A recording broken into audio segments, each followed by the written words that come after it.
Assalamualaikum warahmatullahi wabarakatuh. Sebelumnya perkenalkan, nama saya Yudi Kurniawan, NPM 2235100521. Pada kesempatan kali ini saya akan melaksanakan tugas dari pertemuan 14 pada mata kuliah Dasar Pemrograman Mobile dengan materi yaitu React Hook. Baik, langsung saja masuk kepada videonya. Di sini saya akan menonton dan melihat materi video dari pertemuan 14.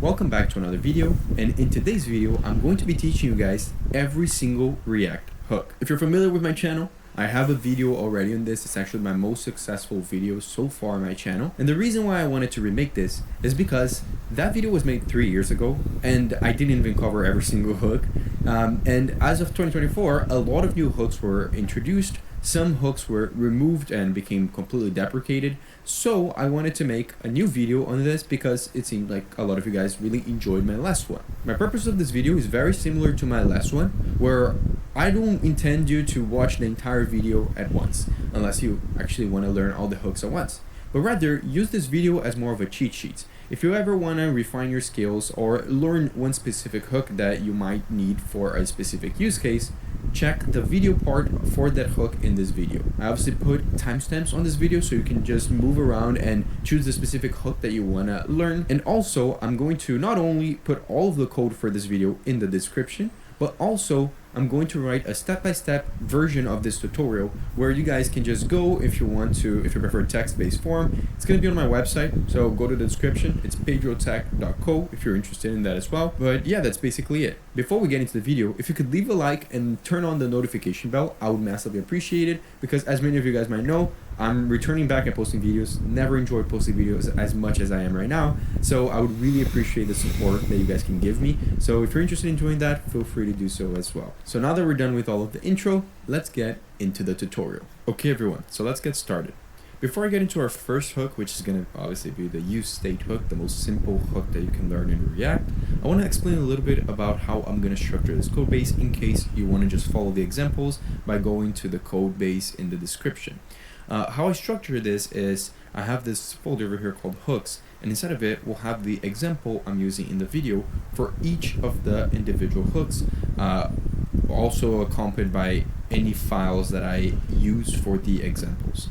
So if you're interested in just checking out the use ID example, you can click on it and go in there. But in our case, we're going to start with the use state hook, and the way this file is structured is obviously just empty in the beginning, but we'll be including them in our app component as we go through the video, just to show them on our right over here. So let's get started with the use state hook. So if you are a complete beginner in React, you definitely heard of this hook, but I feel like this tutorial might help you even if you have already used the use state hook multiple times, in the sense that I will explain to you guys right from the beginning what's the purpose of a state, why you don't directly just get the DOM elements and edit their HTML directly like you would with normal vanilla JavaScript. States are the fundamental building blocks of a React application. Now, the example I want to use for the state here is the most simple example that I believe is used for describing states, which is the idea of building a counter. So in this component over here, I'm going to put a div which is going to wrap a p tag, so a paragraph tag, which is going to display some number, which is going to be the count. Then we want to have a button over here which is going to interact with that number by increasing its value. So we'll say increase counter. Now, we currently have no way to store that number for the count, and we have no functions to call when you click the button. Before we create any state, let's just do it how we would normally do with a normal variable, as if you were playing around with JavaScript. I'll create a constant over here. Actually, I'll create a normal variable that can be altered, and I'll say count is equal to 0, and then I'll pass this value over here. Passing count. Perfect. You see, now we see the count being 0. On this button over here, I'll create a variable called increase count, and inside of here we're going to put some logic to increase the count and pass this increase count as the on click to this button. Perfect. Now, normally speaking, if I want to make this variable go up, right, this value go up by 1 each time, what I could technically do is do count plus or equals 1. But you'll see that this doesn't work. Now, it technically increases the value. If I were to console log over here the value of count, you'll see that in our console over here, it should technically, when I click the first time, show 1, then 2, then 3, then 4. So the variable count is indeed changing. But why aren't we seeing that change over here? Well, because if you were using vanilla JavaScript, what you would do now is you would directly grab whatever p tag is displaying this number and change its value to represent the variable. But we're not doing that. We're using React, where our DOM needs to be updated and re-rendered automatically depending how the state of our application is. So this is the idea of a state. A state, in its most simplest form, is just a variable that you can create and change its value. And when its value is changed, it will automatically trigger a re-render of your page to demonstrate the new value. So how do we create one? Well, the way you do it is like this. You say const and then set an open and closing square brackets. Then you set it equal to the useState hook. It should automatically import it from React. Then we open and close parentheses, and you'll see that most hooks will look a similar way. Now, what do you put over here? Well, you put the initial value of what your state what you want your state to be. So in this case, count starts at 0, so we can put 0 over here. But this, you could also pass an empty string if your state represents a string, or even an object if that's the case as well. So we'll keep it as 0. And what do we put inside of here? Well, with the way that the useState hook is defined, and you can look at it if you want to, this should return back inside of here 2 things. The first is the value of your state, which is being called, you can call it whatever you want, let's call it count. And then it is a function that you can use to alter the state. So we're going to call this set count. Usually it has this notation with set in front and then usually the name of the state. But why do we need a function to change it? Because although this count variable is actually working similar to how it was before when we were using let, you'll see that altering the value of it by just increasing it like this doesn't work. Because what you have to do is use this set count function and mutate the value inside of it. So we'll replace this over here and we'll open and close parentheses to call this set count function.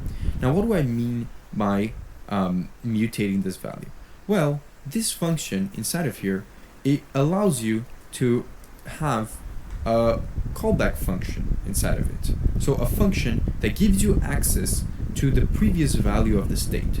So if count is 0 initially, the first time we call this prev value over here will be equal to 0. Now if we increase it by 1, the next time prev will be equal to 1. So what we return from this function is just the new value of our state with this alteration. So when we call increase count, all we want to do is get the previous value and increase it by 1. If we wanted to decrease it, we could subtract or multiply or do whatever we want with this. But in our case, we want to just add it. And by doing this, we'll ensure that we're altering our state in the correct way and thus making React actually trigger a re-render because it is using the value of that state inside of this component. So you see now, if I keep clicking on this, it will keep increasing. Now one cool thing that helps you understand more about the React lifecycle is looking at our old console log, this thing over here, right? If we go over here, we see that initially it's supposed to be 0, and we're not console logging initially. We only console log when we click increase count. So we are setting the count to be equal to 1 over here as the first touch of the button, and then we're console logging. So you should assume that when I click on this button, we should see 1 because it increases by 1 and then it shows 1. But you'll see that it's always lagged behind. It seems like it will always be 1 behind, even though it's after the set count. And the reason for that is because we're console logging before the page decides to re-render to show the new state value. and thus the state actually only changes value after it's done running this increase count function. So keep that in mind. If you were to do set count over here twice, you'll see what will happen over here. It increases by 2 each time, but it also lags behind on both of them. See? So this is the most basic explanation of the useState hook. It will be the hook that we use for most of our other examples because it's basically the most simplest way of managing the state of your application in React. Now there's other examples that you can play around with, but I think that this should be enough to get you going to the next ones. Okay everyone, now let's go into the useEffect hook, which is the second most basic hook in React in my opinion. So I changed a bit the app.jsx that we had before. Instead of showing the state example, I'm showing the effect one. So if you're playing around with the code base, I would ensure that you do the same. So what is the useEffect hook? Well, the useEffect is one of the most powerful hooks in React, even though it gets a lot of backlash, especially nowadays. And as a beginner, you will mostly use it for doing stuff like fetching data from an API immediately when your page renders. So what the useEffect hook does is it lets you run code after the component renders, depending on a set of circumstances. So if I had a state, for example, and I wanted to run a function every time that state changes value, I could use a useEffect for that. If I wanted to run a function every time someone goes into my website for the first time or renders this page for the first time, I could use a useEffect for that. Now, how is that going to look like? Well, the example I want to give to you guys is the idea of fetching data from an API immediately when you go inside of the website. Now, I'm going to be using a public API that you guys can access. It is the JSON placeholder API. It just returns fake data for users. And in this case, we're accessing data for like some posts. So like as if you're in Facebook making some posts. But the idea is that we want to go into our website over here, and when I first render the page, I want to run a function that will fetch this data and display it in my screen. Now, keep in mind, doing this inside of a useEffect is one of the methods you're going to be using a useEffect for the most as a beginner. But as you grow older in your React journey, you'll see that there's more effective ways of doing this kind of fetching data by using stuff like a React query, which is one of the best methods that you will probably learn later on. But let's get into actually building the useEffect to do that. Well, the first thing we need to do is have a way to display that data. So I'm actually just going to display the data of the posts by creating an h1 tag over here saying posts, and below it I want to have an unordered list, which we're going to loop through the data that we get back from this API request and display the list items for each individual post, right? So to do that, I want to create the useEffect hook. Perfect. You saw it also auto-imported over here. Now, the notation for the useEffect hook is very simple. You call the hook always obviously inside of your component, never inside of an if statement, just like all the other hooks. And inside of here, you put a callback function that will execute whenever your useEffect is supposed to. So whatever action information you put over here, like console log page rendered, you'll see that it will actually console log over here. It runs twice because of some of the inner workings of React, where it basically runs twice when you're in development, not actually in production, because of React's strict mode. But you can actually disable that. The whole idea is that it should render once. So what I want inside of this useEffect is to be able to fetch some data. But there's one last thing that we have to do to make this useEffect work. After this function definition over here, we have to add something else, which is a dependency list. Now, what is the dependency list? Well, like I said, you can make this useEffect run every time the page renders, right? But the page may render because of multiple things. It might just render once if there's no states inside of a component like we have over here, and you should see that only displaying once, like I said, right? But if I wanted to run this use effect or this function every time another state changes its value, then I would add that state over here. We'll get to that later on in the video, but there are multiple reasons why you might want to put use of like data over here. You could want to console log every time a state changes its value, and you could put that state as part of the dependency list. But in the case where we only want to run this once when the page renders, we want to keep it empty like this. Now, what we want to do is we want to fetch data from the API, right? So I'm gonna come over here and I'm gonna say fetch, and I'm gonna put the JSON placeholder API link over here, and I'm gonna actually use promises in this tutorial. So I'm gonna say then I'm going to say I'm gonna grab the response from this .then, and I want to turn that into its JSON format.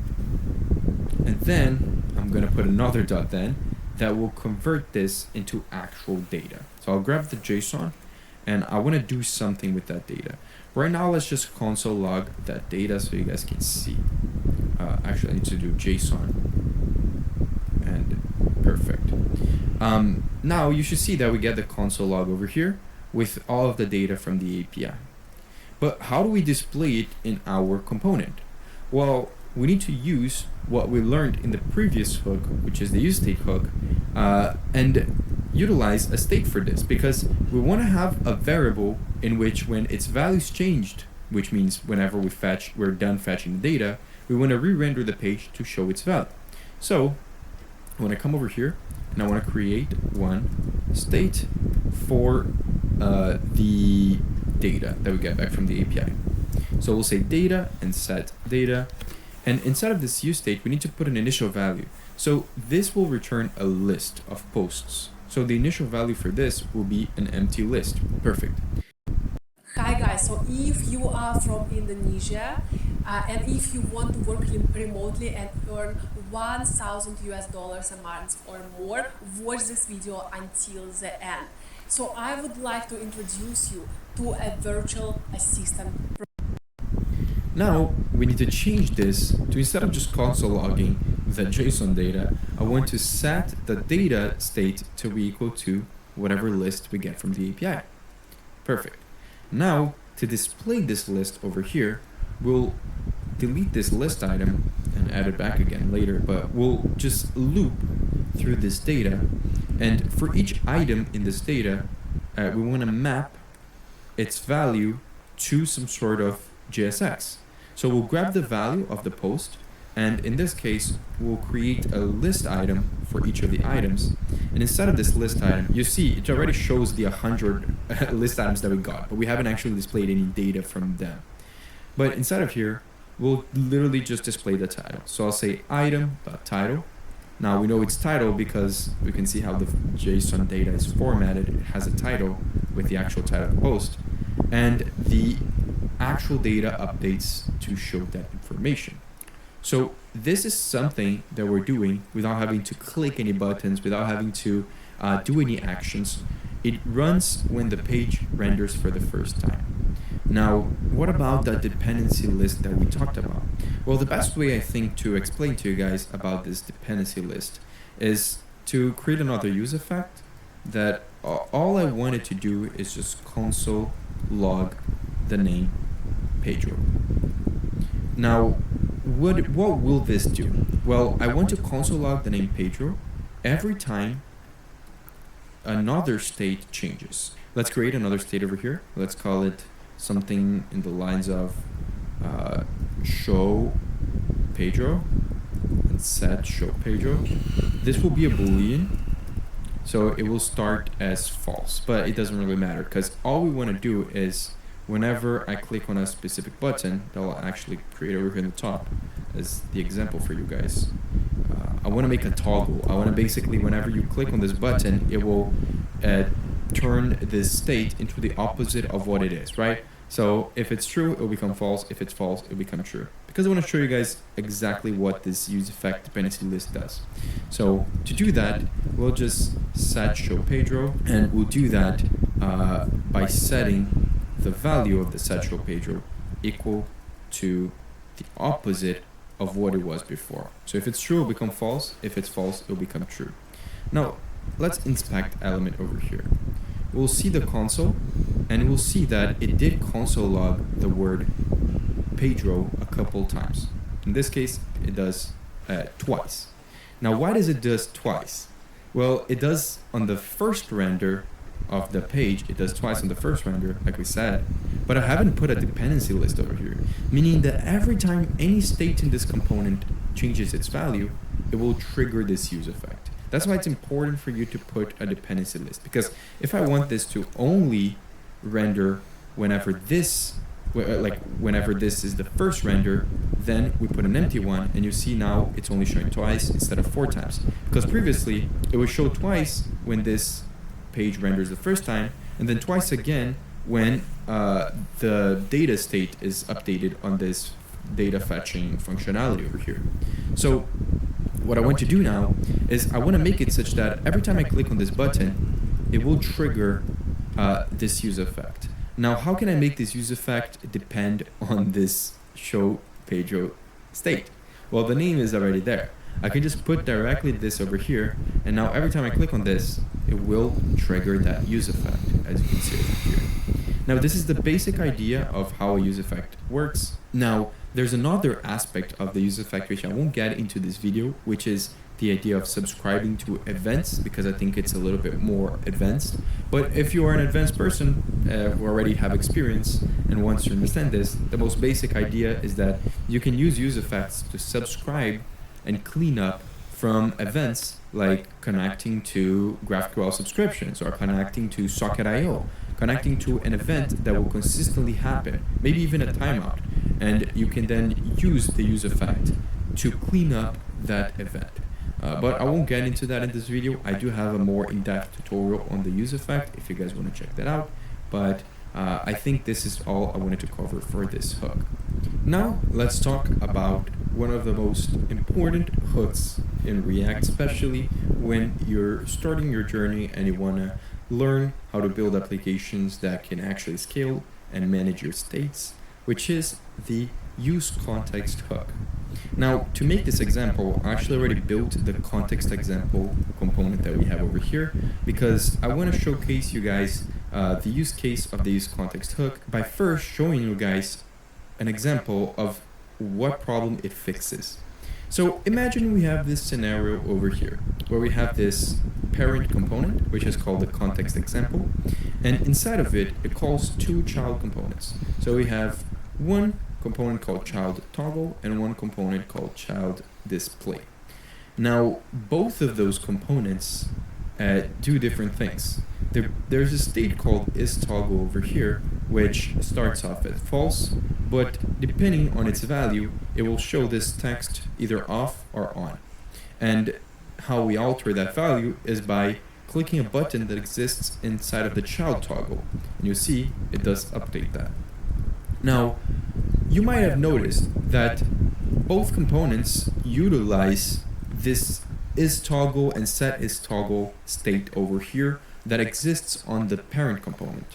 So to actually access that information, for example, in the child toggle, I need to access the setIsToggle function, and on the child display, I need to access the isToggle value. I need to pass that information as part of the props to the child, right?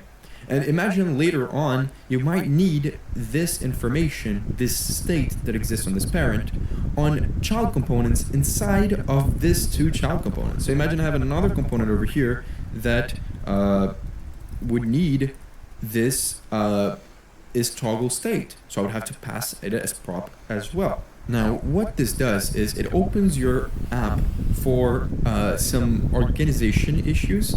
It introduces a topic that is known in React as prop jelly, which, for example, if I wanted this grandchild component to access the isToggle, but I didn't need this isToggle as part of the child display component, I would technically need to have it been passed as props to then pass to this.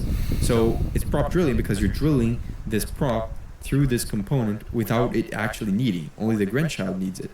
But because of how it is set up right now, you would have to do that. But it also can cause a lot of unnecessary re-renders of components. Because remember, if I'm passing something as prop, that means that every time that value is changed, it would trigger a re-render of this component.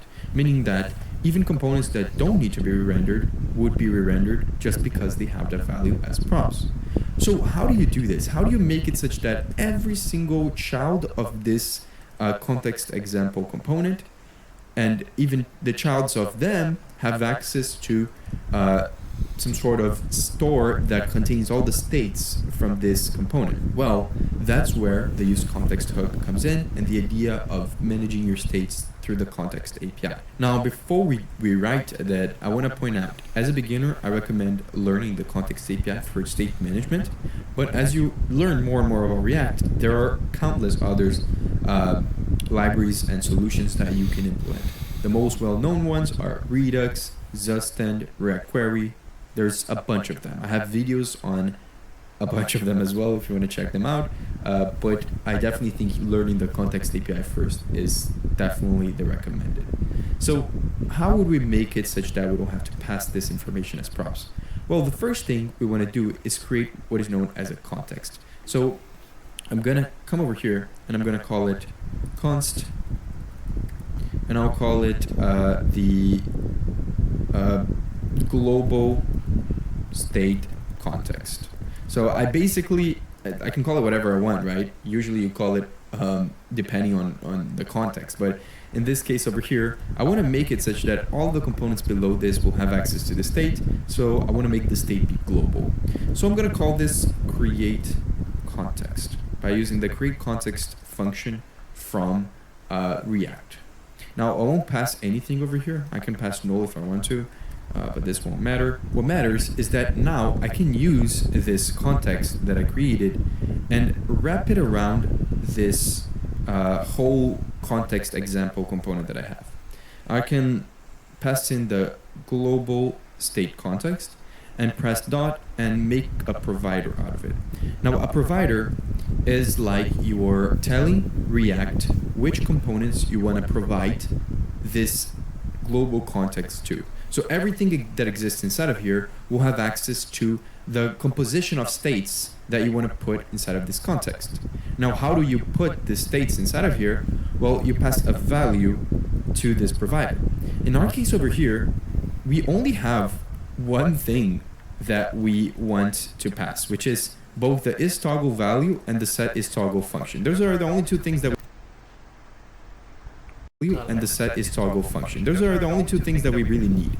So what I want to create here is an object that will pass these two informations. So I'll pass the isToggle and I'll pass the setIsToggle.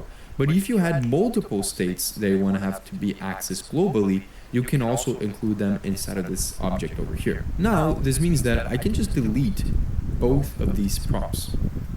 Because what happens is now, I'll also delete it from here, sorry. And from here as well. Because now, if I want to access both the setIsToggle and the isToggle on these two child components, all I have to use is the use context hook. And you will grab values from a context that you provide it with. So in the child toggle, I want to grab the setIsToggle function. So I'll say const, set it equal to use context, and I'll pass the context that I want to put inside of here. So I want to grab states from this context. That means that I can indeed grab the setIsToggle directly from this use context. I'll do the exact same thing here with the child display. It's 9:15. How am I already underwater? I'm in the same boat. I'm in an actual boat. I thought Grammarly just... But instead of grabbing the setIsToggle, I'll grab the isToggle. And you'll see that the whole app still works, even though I'm not passing anything through props. Now, this is the beauty of using a state manager, because you're able to create states that you can then use in multiple layers of your components.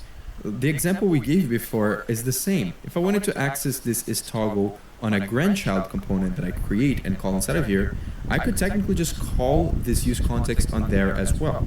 And usually, I'm making all of these components in one file. Usually, you obviously have components in their individual files. So I would have a file for this child toggle and one for this child display.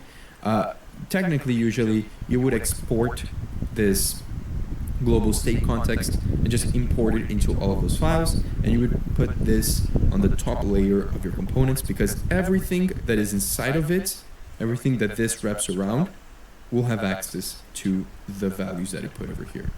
So this is the most basic example and explanation of the use context hook that I believe.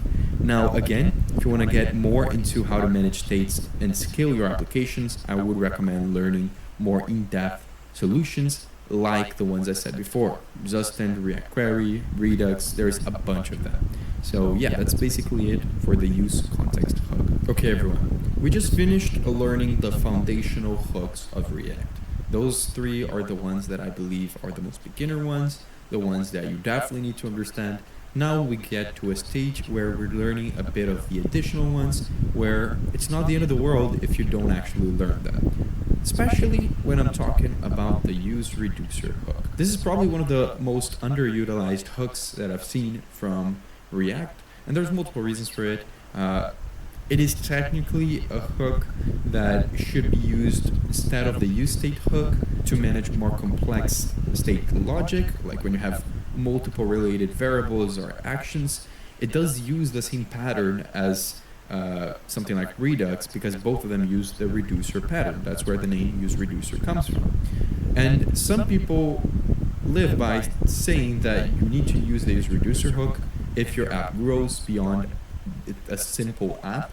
But as you might hear from a lot of people, it is not technically required. I believe just using states can also be a good thing as well. So the best way to explain this is by putting a situation here in the screen in which we are using a use state. So I brought back the example from the counter app that we made, and I made it a little bit more complex by adding the subtraction as well, which was broken.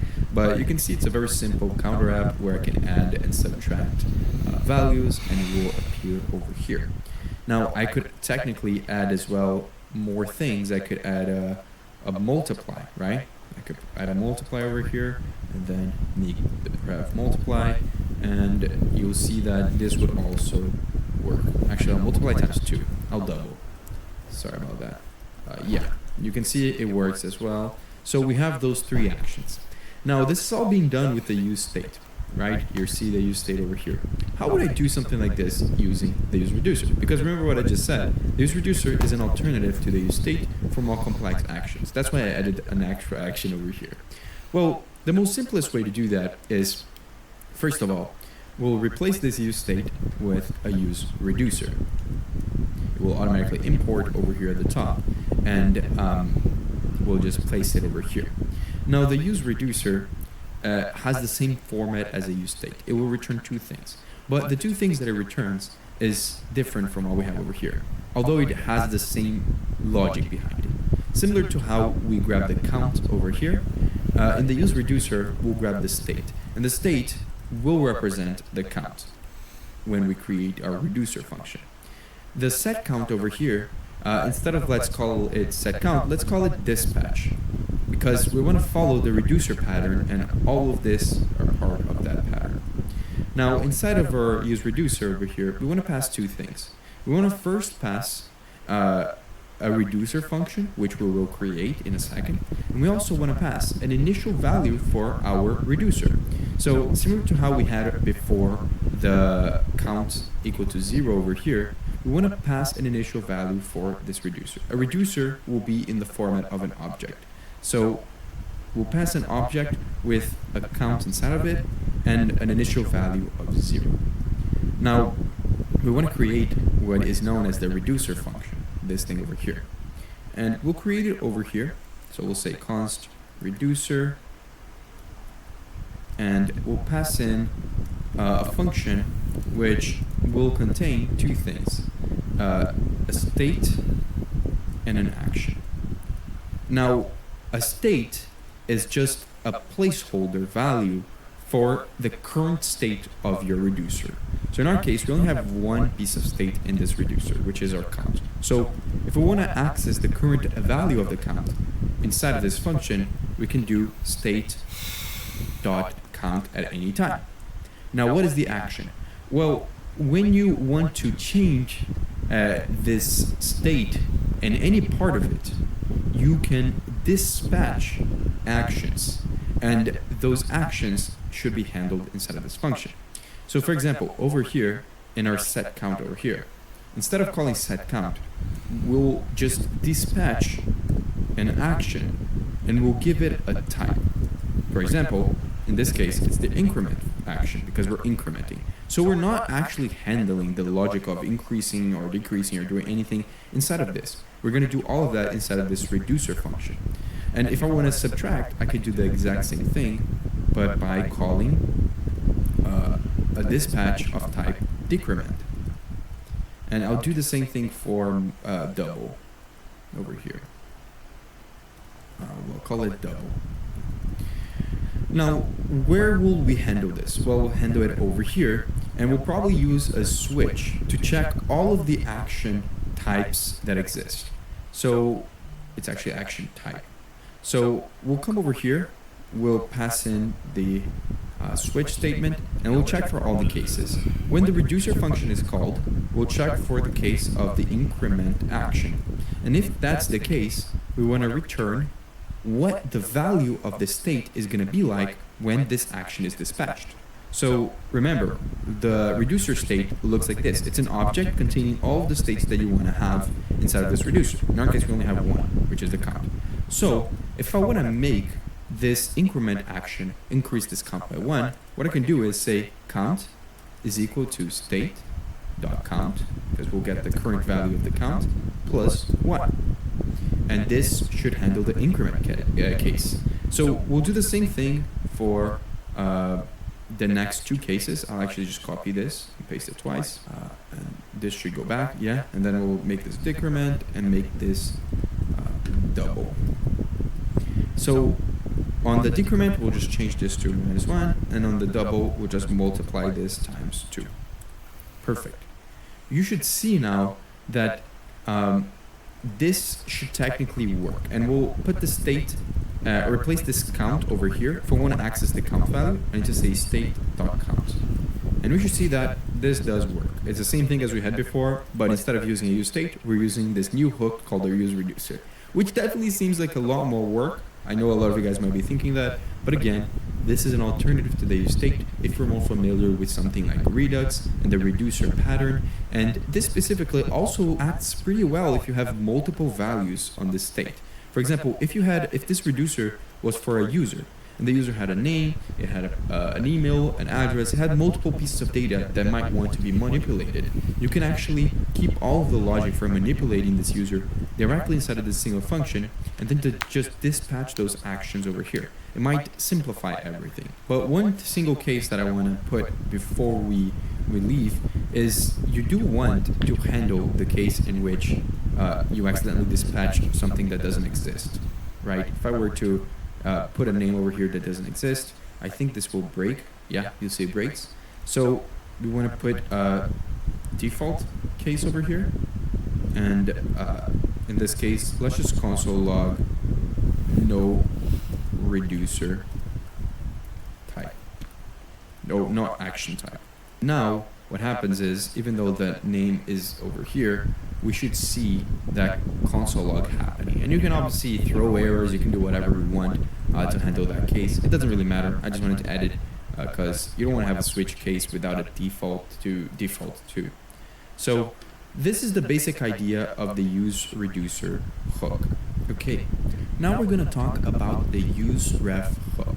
And the useRef hook is one of the coolest hooks in my opinion because they're almost like I almost never use it, and when I use it, it solves exactly the issue I'm trying to solve, and I love it for that. Now you can use refs technically a lot in React if you personally want to, but its main purpose and use case is that the useRef kind of acts like a little box that can store a value, and this value will stay the same even if the component it was created in re-renders.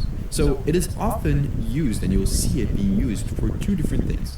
The first one is accessing the DOM elements directly if you ever need to, and we'll get to an example of that.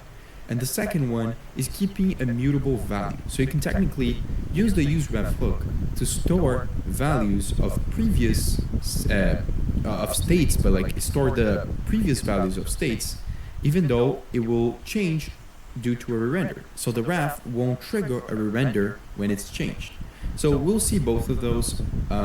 It's one of the ones where it takes a while for you to get used to it, but it is great to be used, especially when you want to hold values inside of your React application, but you don't want to display those values in your UI. So if you ever have a variable that you want to keep information of, but you don't want its value to change, but you don't want to display in the UI, meaning you don't want its value change to affect the re-render of your component, you could use the useRef hook. So let's start with the first example, which is accessing DOM elements directly, because that one is one of the coolest ones. So the first thing is, if you have an input, and we'll return here just an input with a text, like a type of text. So type text. We should see that input over here, right?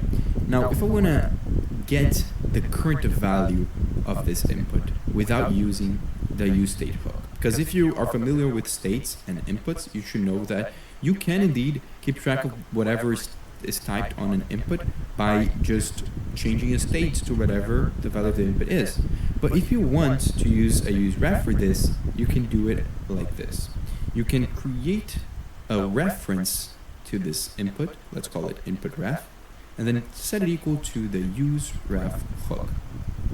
Now, this useRef hook will allow us to make a direct reference to an HTML element. In this case, it will be the input. So we can come over here and set this as the reference by passing in a ref property and then setting it equal to our input ref. Now, if I want, I can create here a button that, let's call it on click. I'll create a function that all it does is just console logs the current value of the input whenever we call this function. To do that, I'll create over here a button right next to this input. So we'll create the button and we'll call it console log. Sorry about that, console log, and we'll pass in this on click to this button. So on click equals to on click. Now, obviously, right now, it doesn't matter what's typed over here, it will just console log value. But if I want to grab the current text written on the input, I can access all of the HTML properties of this element in the DOM by using the input ref dot current. And this dot current allows you to see all of that information from a ref. And the best part is that whenever you update a dot current of a ref, which by the way is literally what a ref is an object with a dot current inside of it, with a current property inside of it. Whenever you update this current, it won't cause a re-render, and we'll see that. But in this case, if I wanted to console log the value, I could just say input ref. Cobain Fresti baru. Fresti, paduannya nikmat.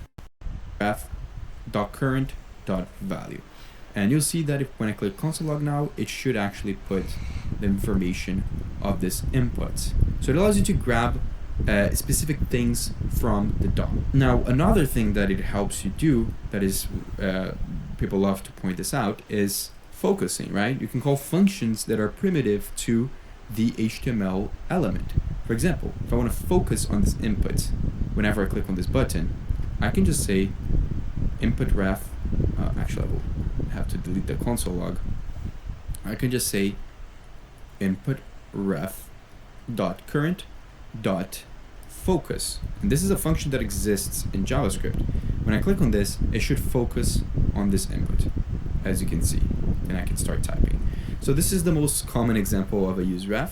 But if you remember, I just said that if I change a value inside of this input ref, it won't trigger a re-render. For example, if I wanted to change the input ref.current.value, right, which we know represents what is currently typed on this input, and I want to change it to the word Pedro, you should see that when I click console log, which right now shouldn't even say that, but when I click this, it will change this thing to actually say Pedro. But if I were to create a use effect over here, right? Remember the use effect? If I were to create a use effect that updates, and it will trigger this function. We're not going to put a dependency list. It will trigger this function every time the page re-renders, and we console log the text page re-rendered. You should see that obviously it console logs initially, then I'll type this once and I'll change it to Pedro. Even though the UI changed in a way, it didn't trigger a re-render. If you were using a state for this, it would definitely trigger one. So this is the main two use cases of a ref. Another use case is keeping count of the previous state of a state. So the previous value of a state. So I'm gonna show you guys what this means. Let's create a state here and use the example that we've been using throughout this whole tutorial. We'll create a count. So a counter state. We'll start at 0 and we'll call it count and set count. Now let's change this to have a p tag that will display that count, and we'll say just straight up count, and then we'll have this button which, like before, we'll just call a set count function to increase. So we'll say prev is equal to prev plus 1, and we'll change the name. I'll close this and we'll change the name of the button to increase or increment. Perfect. So we have this counter example. We've been dealing with this through this whole tutorial, right? Now, what if I want to constantly keep track of the previous value of the count? So whenever count is 11, I want to keep track of what the value of the state was before. Obviously, because of the nature of this specific example, meaning to get to 11, the previous value had to be 10, it's kind of redundant. But states that can have multiple variations of its values, this could be very useful. Now, if I wanted to do that, what I can do is, first of all, set up a use effect that will be called every time the count changes, and we can do that by passing the count to its dependency list. Then, what I can do is create a previous count ref. So I'll say const previous count is equal to use ref, and we'll set it initial state to 0 because that's the initial count. Now I want to display that p tag over here as well, and we'll actually put a label to this. We'll say previous count, and we'll put a count to this one. Nice. Now we'll pass in to this value the previous count dot current. Now you might think this is weird because previously the dot current value had stuff to it. It wasn't a number or a string, but now it is a number because we set it to be. We didn't pass this as a reference to a DOM element. We're using it as an actual variable. Now when I click increment, you'll see that the count goes up, but the previous count doesn't, because we're not doing anything with it. What we want to do is make it such that whenever the count changes, we want to set the previous count equal, previous count dot current equal to the current count. So you'll see that it will always be equal to the previous version of the count state. So it's a good way for you to remediate how your states are changing and understanding how your app is working without actually causing issues like re-rendering. The best analogy I've heard for the useRef hook is that it's like a sticky note that you can attach to a DOM element or a variable, and you can read and write it, but it doesn't really affect the rest of your component's behavior unless you explicitly use it. So it's one of the most important hooks in React, in my opinion, one of the most underused hooks as well. But at the same time, you start understanding it the more you run into situations in which you need to use it. Okay, everyone. Now let's talk about the use imperative handle hook. It's probably the hook that you'll use the least by far out of all the hooks. If you watch my previous React Hooks course, I also mentioned this. I gave one use case for that, and I believe that's the only use case I ever ran into where I needed to do this, especially because the main pitfall of refs and the use imperative handle hook as a whole is that you shouldn't be overusing refs in your projects. So the use imperative handle hook is only used whenever you are using refs and in a specific use case to it. So it's the kind of thing where, to be honest, if you want to skip this part of the video, feel free to do so. I even want to go through it fast because I don't think it's actually explaining by typing everything will probably give a worse explanation. So I already built up an example over here of how the use imperative hook can work, and I also wrote some comments so that you guys who are just looking at the text can actually understand everything as well. So the use imperative handle hook works by basically allowing you to customize the ref you decide to expose to a parent component. And it's very useful when a parent component needs to interact with a child component and you want to control exactly what the parent component can access from that child component. So in the best and easiest way, I think, is it's basically a way for you to decide what the parent can see and do to a child's ref. And the way you can do this is, for example, when you have a parent component, and in our case it's the imperative handle example that we are displaying here in the screen.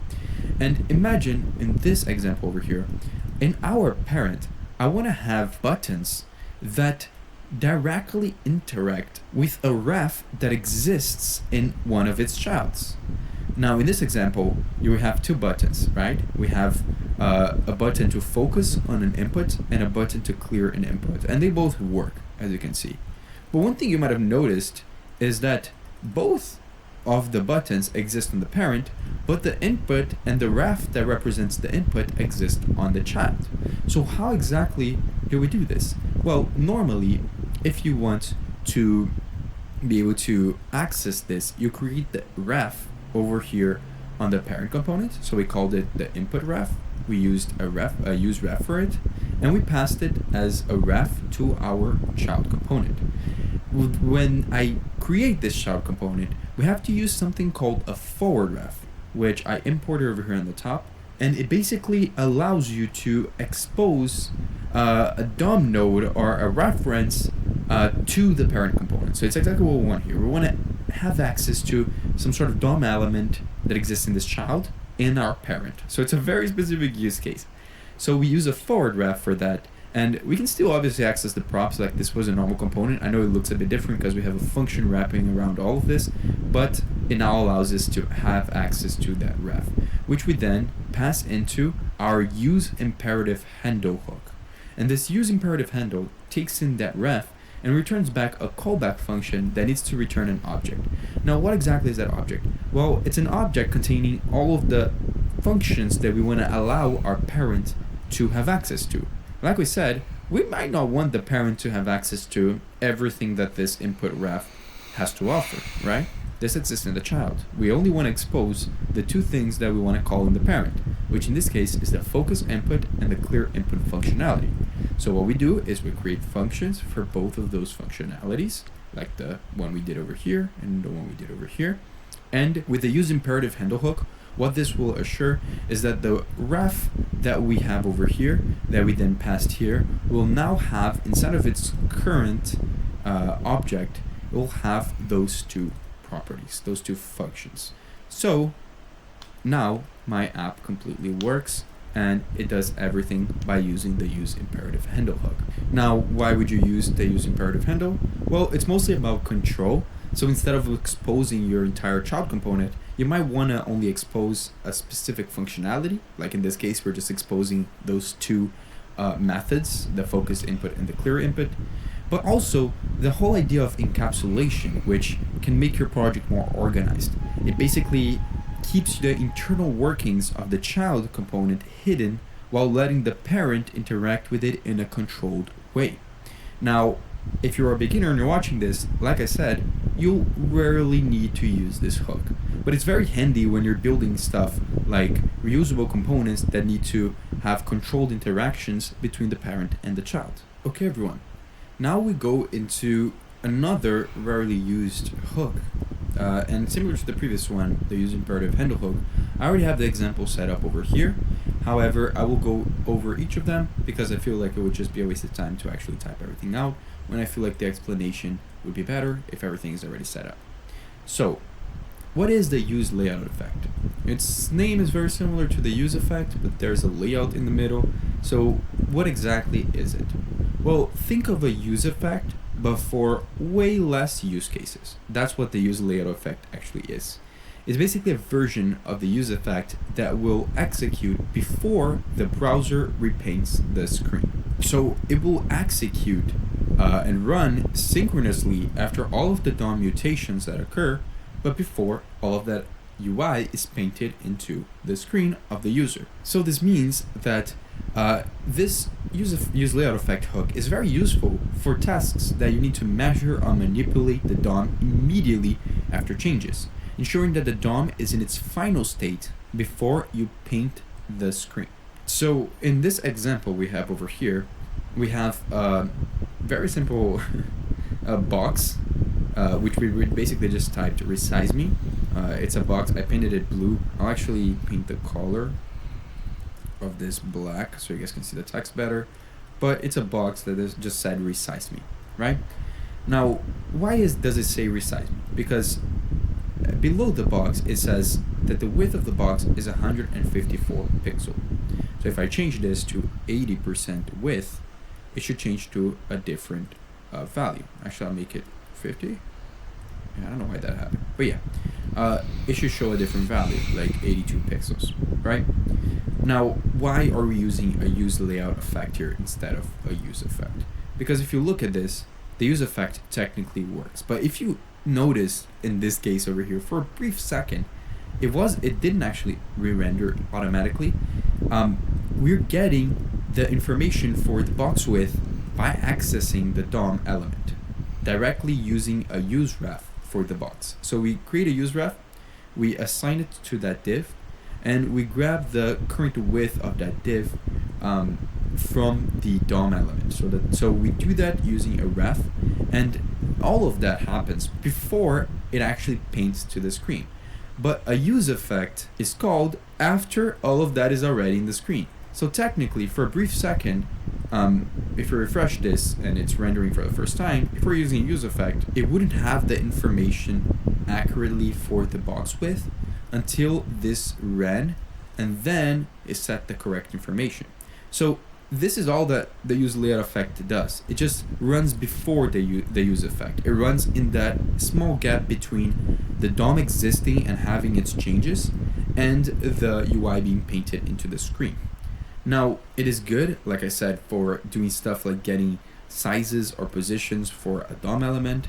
And it's good as well for synchronous DOM updates when you specifically need to update a DOM element and avoid flickering or incorrect measurements. So in this example, if we were using the use effect instead of the use layout effect, this would have to run twice because the page would have to render twice because the use effect would render first without this action, and then it would trigger the set box width because it would get the information, and then it would render again. It would cause a little flicker that we saw. We don't see it anymore because everything is very stable. But if I were to change this, maybe let's put it to 90 again. Yeah, we didn't see it, but imagine in a larger scale project, you should see it. And the use layout effect allows you to have access to that specific part of your component lifecycle. Now, you might be asking, why not always use the use layout effect? Won't there be thousands of situations in which you might want to be doing your changes before you paint to the screen? Well, the official React documentation recommends against it. It basically says that it blocks the browser from painting until it finishes, which can hurt the performance of your application if it's overused. So they specifically recommend that you use the use effect for all other tasks and only use the use layout effect when you need exactly the use case that I mentioned in this example. So if you're a beginner and you're looking to use the use effect for stuff like data fetching, logging, you really don't need synchronous execution, then if that's the case, just stick to the use effect. But if you want to deal with positioning and DOM element widths and sizes, use the use layout effect. Okay everyone, I'm gonna talk very briefly about the next hook that we have over here, the use insertion effect hook.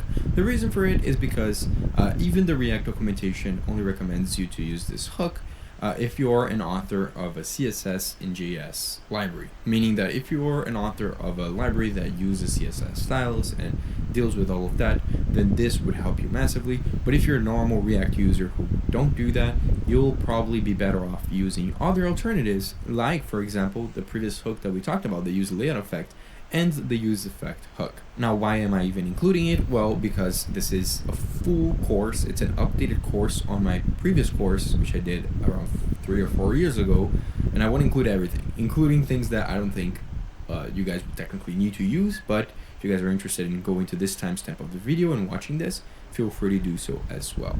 So what is the insertion effect hook? So the use insertion effect hook is basically, like I said, specialized hook that runs synchronously during the rendering process, but differently from the use layout effect hook, it runs just before the mutations are made to the DOM. So it is designed for cases where you need to insert styles, meaning CSS styles or style tags, like we have in this component over here, into the DOM during rendering to ensure that they're actually applied immediately. So you can see that you'll probably never run into a situation where you need to do something like this, and you will much better off using the other alternatives. But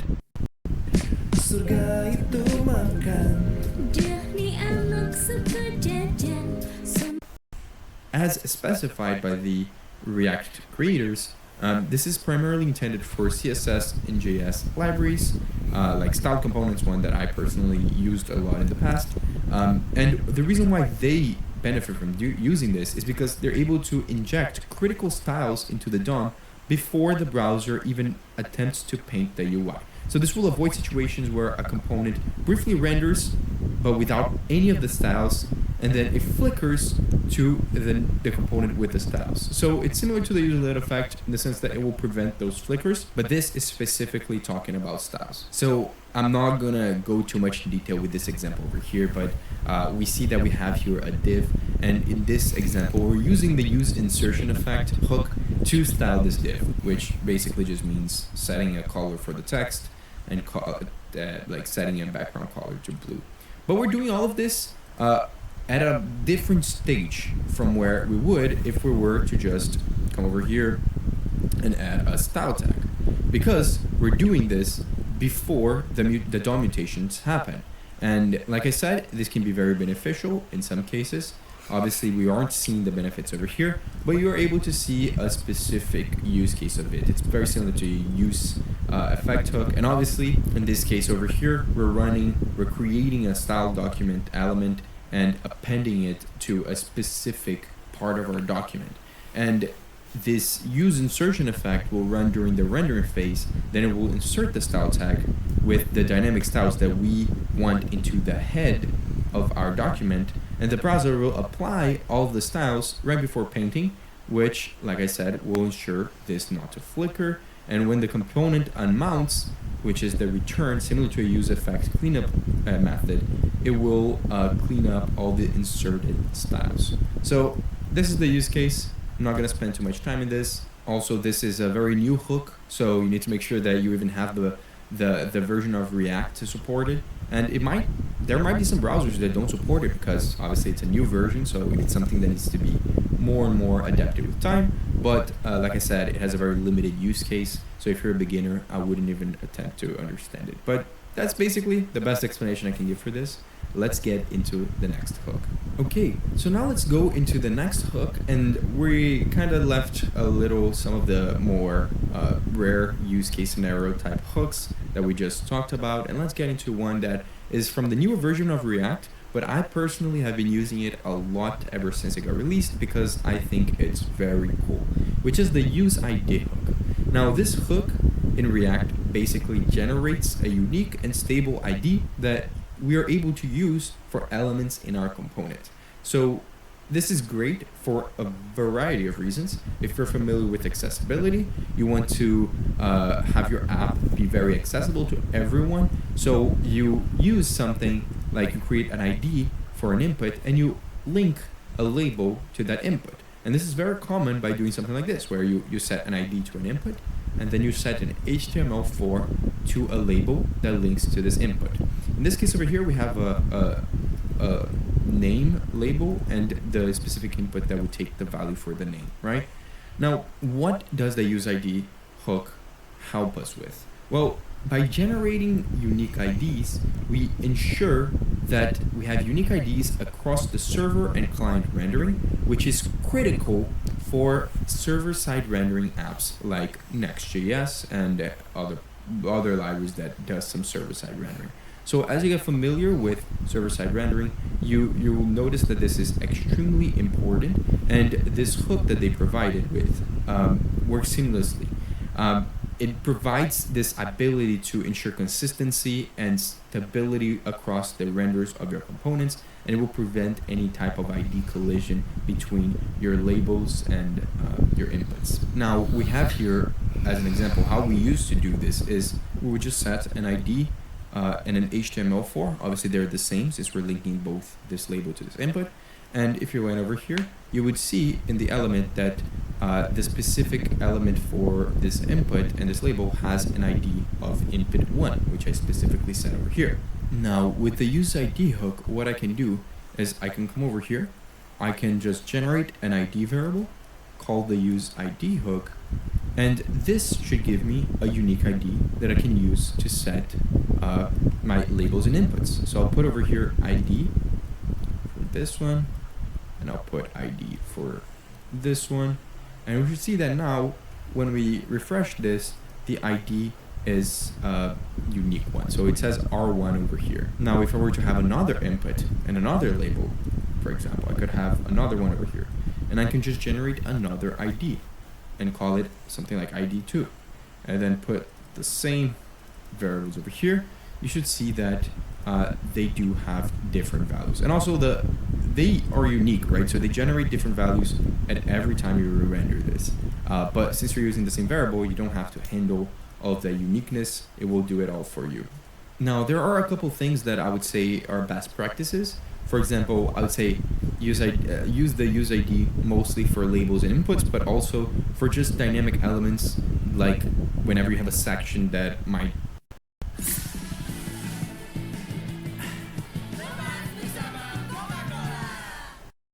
Yuk pakai baju sekarang, biar kamu bebas, nggak gitu-gitu aja. collapse into other elements, or specifically if you want to keep track of different tabs in your website, you might want to use the useID as well. And also, one mistake I see a lot of people doing is when you're inside of a map, like you're mapping through a list and you're displaying items, and you want to put a key, right? The key property. A lot of people want to just put the ID, but no, use the index or the ID of the key of the mapping function to keep track of those elements. Don't use this useID. It goes against the purpose of this hook. And if you are a beginner watching this, just see it like this. The useID is like a handy name tag maker. That's the best analogy I've seen so far. It just makes it such that each component gets a unique tag, which is the ID, and it makes it really easy to identify and link the elements without worrying about duplicates or conflicts. Now, let's talk a little bit about the use transition hook, which is one of the coolest new hooks that React has to offer. Now, the use transition hook is mainly used in React when you're dealing with a situation in which you need to handle non-urgent updates. That means that if you want to prioritize some sort of update to your component, like for example, when you interact with like when the user interacts with an input or a button, and you want to defer less critical updates so that your app is more smooth, you can use the use transition hook. Now, this can help your user experience a lot because it ensures that user interactions, which are very like important updates, are done quickly or given a response quickly. And some other updates that might require a little bit longer like for example, filtering data, which is the example we're going to be doing in this component over here, will be put in the background until it's done. Now, what most people use it for is what we're going to be showing here, which is showing a loading spinner while you're doing some sort of hard calculation. So you notice here, we are not, what this component is basically we have here an input which searches and filters through a list that we generate automatically over here. This list has 10,000 items, and all of the items in the list are basically just the word item and then the number of the item. So what we do here is, as we type on the list, we're able to filter for the specific items that we're writing, right? So for example, if I put one over here, there's only one item with this because there's 10,000 items. But it will automatically filter everything, but it does feel a little bit like not smooth, because as I'm typing this and as this list grows, it will indeed need more time to calculate stuff. For example, if I were to put another 0 over here and I were to continue typing this, it's still smooth, but if I were to add more and more, right, this would get pretty tough. It can even break, as you can see. It just broke my app. Let me go back. But yeah, calculations do get expensive, especially when you to your memory.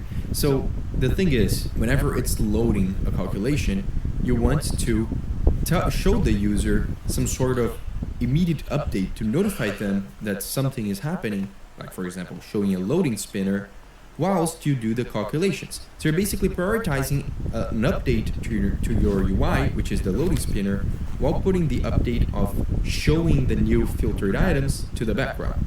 Now, how you do that is with the use transition hook. So what do we do in this case? Well, we'll come over here at the top and we'll call the use transition hook like this. And it will give us back two things. One is the transition pending? And the other one is, well, this is a function to start the transition. Now the is pending is what we want for our UI, because I'll come over here and I'll just say, okay, is the transition pending? Because if it is, I want to show a little p tag that says loading. So it's a little loading screen for us. Now, how will it know what transition is in progress? Well, we'll wrap around the expensive filtering over here and use the start transition, and then just pass all of this information as a callback function. So we'll do this, we'll save it, and now the use transition hook will know what is the expensive calculation, and when it's done, it will set the is pending to false. So we'll see, as I'm typing, you'll start seeing the loading screen. So I'll say item, and you saw that for a second, it prioritized showing the loading like text before showing the actual filtered items. Because if I wasn't doing this and I wasn't using the use transition hook, it would just show me whenever it was ready. But in this case, it'll show a loading screen, and it'll continuously show whenever it requires time to load stuff. Which at the end it doesn't require that much, but in the first time you type item, it does require, because it's looking through everything, right? So this is the basic example of why you might want to use the use transition hook. I use it a good amount. It keeps interactions with the users pretty smooth. It avoids UI freezing during like expensive updates, and it overall just improves the user experience, because it shows loading states when usually previously I couldn't show loading states, or at least I didn't used to, because I obviously use loading states when I'm fetching data from an API. But with something like this, where I'm filtering data and doing everything on my code, I don't really have alternatives other than this, or I didn't used to. So I do think it's great, especially for situations like filtering, which is the most common use case I've seen. Now, if you're a beginner and you're watching this, I would say that the easiest analogy to understand the use transition hook is that it allows you to being a VA sometimes is challenging. Definitely a game changer for me. This is really life-changing for me. Joining SGB. Put less attention to the important work, which is in this case filtering the items, because it takes longer, and put immediate attention to an easier thing to just show to the user, so that users get immediately happy with what they're seeing. They're seeing something happening, they're seeing the loading screen, while the complex and hard thing is being done in the background. So I personally think it's especially useful for improving performance and improving user experience in large or complex apps. Now let's go over the use deferred value hook. This hook is extremely similar to the previous hook we just explained, the use transition hook, but it has some minor differences that completely change the use case of it. We're going to be using the same code example as before because I feel like it will help explain the difference between them, but in its core, the use deferred value hook helps you delay updating a value until the app has time to process it. It is specifically useful for smoothing performance when the current value is updated too frequently, like when you're typing on an input to try to search and filter for a list, and you're typing too fast, which makes the state update a lot, meaning that it might cause issues with performance of how your states are or how your components are updating. So the main characteristics of this hook is that it will allow React to prioritize rendering the urgent updates, like the user typing, but it would also delay less critical updates to avoid blocking the main thread of your application. And the best part is that it doesn't require any manual logic like using the use transition hook, where you had to specify where in your app you wanted to start the transition. So in this case, it is very similar to something like a debounce that you might be used to if you're, writing search queries that searches or fetches data from an API based on what someone is typing on an input, but it has some differences because in this case, we're not delaying the execution of the filtering or the API request. What we're doing is just deferring the value update to reduce the cost of rendering that information. So how exactly would we implement it here to make something similar to what we did with the use transition hook? Well, what we would do is we would say use deferred value over here in the top, and then we obviously have right here an input and we have a query variable, right? It represents what we're searching here. So we'll put 2, 3, this goes to the query state. And then we have this items list, is the same one as before, and then we filter the list. Now, what I want to do is, when we do this calculation here, right, the items calculation, the filtering, I want to, instead of using this query variable here to basically check to see if this item is included in this 10,000 sized list, I want to create a deferred version of this query. I'll say deferred query, and I'll set it equal to the use deferred value hook and pass in the query. I'll defer this value exactly for the reason of having smoother performance. Because now, if I use this defer query over here, it should already be working. Now we obviously don't see it directly. We can also get the loading spinner like we had before, because now we have two pieces of information. We have the query and we have the deferred query. And we know that the loading screen will only be the case, it's only loading the data if the query is not equal to that deferred version of the query, the one that is waiting to be done with the calculation until it's set.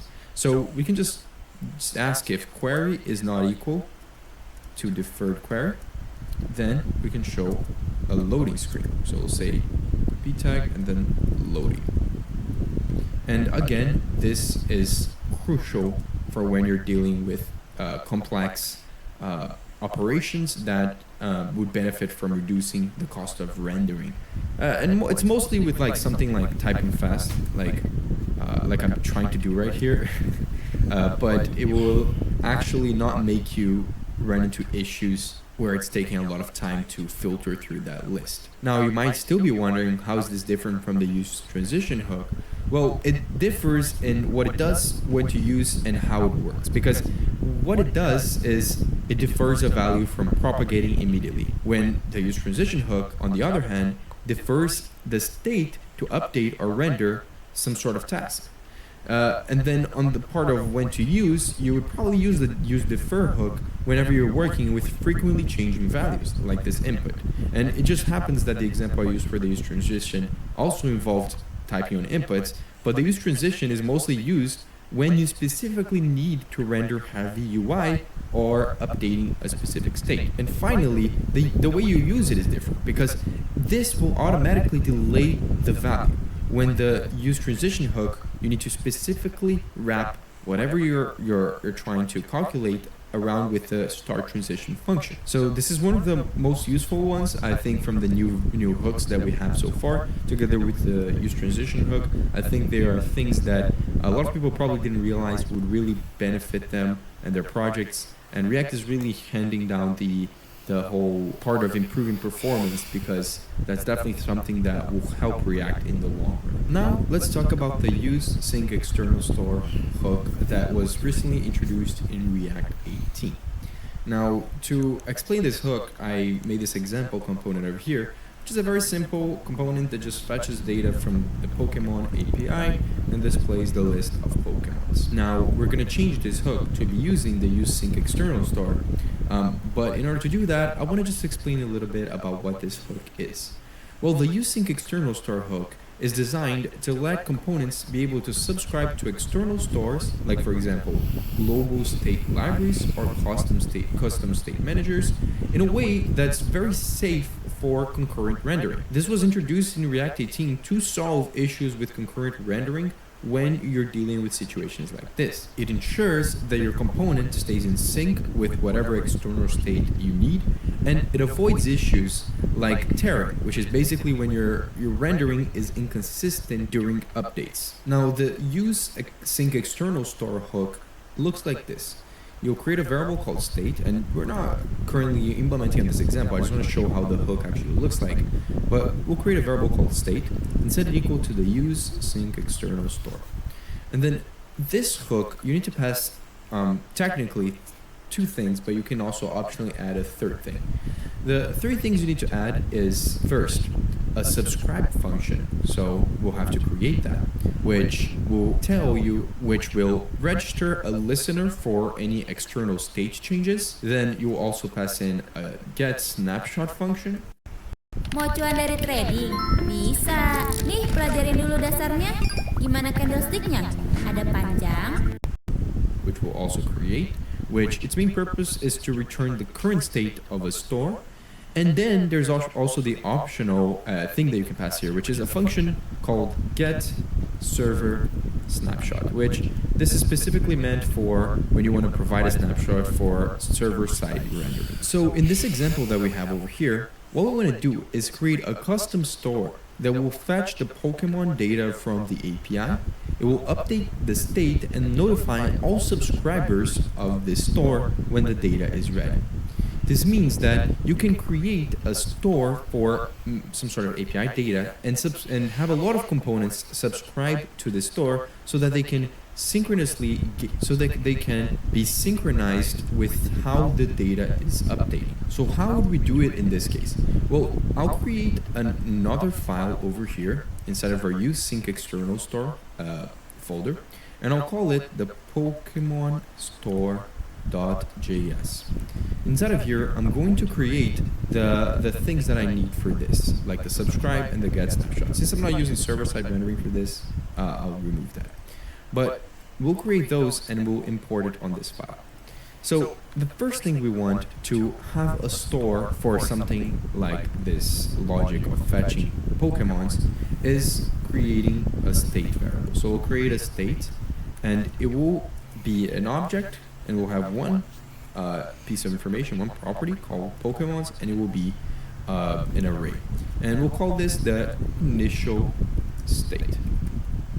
Then we'll have some listeners, which will also be a list because it will be the list of our subscribers. Then we're going to have a function over here that is going to fetch the data and update the state.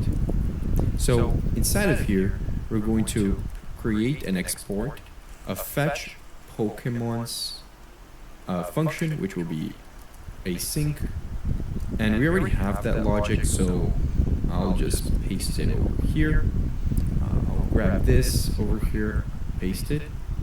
Now, one thing you might have noticed, actually I'll delete this. One thing you might have noticed is that we don't have a set Pokemon's state like we have over here. So instead of saying set Pokemon's, what we can do after we get the data is we can set the state variable that we have at the top equal to Pokemons, and then set the data dot results inside of here, because data dot results is how we get the information from the Pokemon API. And then we can use that listeners array to loop through each of the listeners, so every single component that is subscribed to this, and we'll call a function called listener, like this. Then we'll go through the listeners array, which contains all of the components that are subscribed to this store, and we'll grab each listener. React will automatically set this callback function to have this listener function, which we can then call. So React does this for us. And then this will notify all of the subscribers.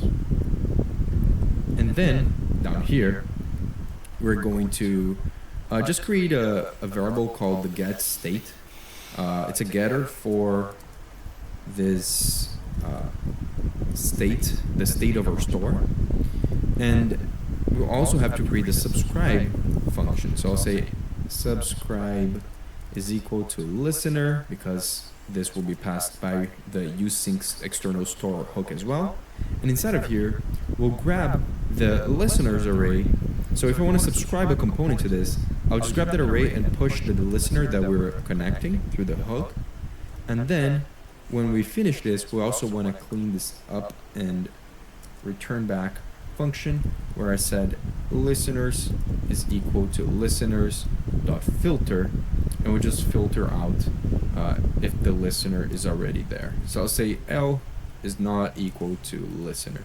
So it's just some logic to keep it. I know it's a bit confusing, I recognize that, but this is a very common pattern that you might see when creating a store like this, and it makes it very easy because now we can remove all of this logic from here directly, and in this sync external store we can grab the subscribe function from that file. We can also get the get state function, or the function, the getter that we created from this file as well. Now we'll delete the state. We don't even need a state anymore because this will handle everything for us. Inside of this, we'll get back a state object which we know has the Pokemons inside of it, and we do need to fetch the Pokemons. So we have created this fetch Pokemons function, so I'll just call it, actually I'll call it over here, the fetch Pokemons function, and we'll just have a normal use effect that we'll call it on the first render. So we'll just call it over here, and I'll put the dependency list as empty. And you'll see that this does work and it handles everything for us. Now the great thing about this is that any other component that needs to access this data now can just use the useSync external store hook and handle all of this automatically without having to write all of this logic every single time. Now this is great. I haven't personally used it that much since it got released, but it's great because it keeps state management separate from component logic. It also ensures that your component is always in sync with the store, even if you're in the situation of concurrent rendering mode. And I think it's a pretty simple structure when you get used to it. Now, one thing you might be questioning yourself is, why didn't we just do all of this logic inside of a context and then use the useContext hook to grab that data? Well, there's a couple of things that differ between doing that and using the useSync external store. I think it mainly differs on purpose, performance, and reactivity. So, talking about the purpose,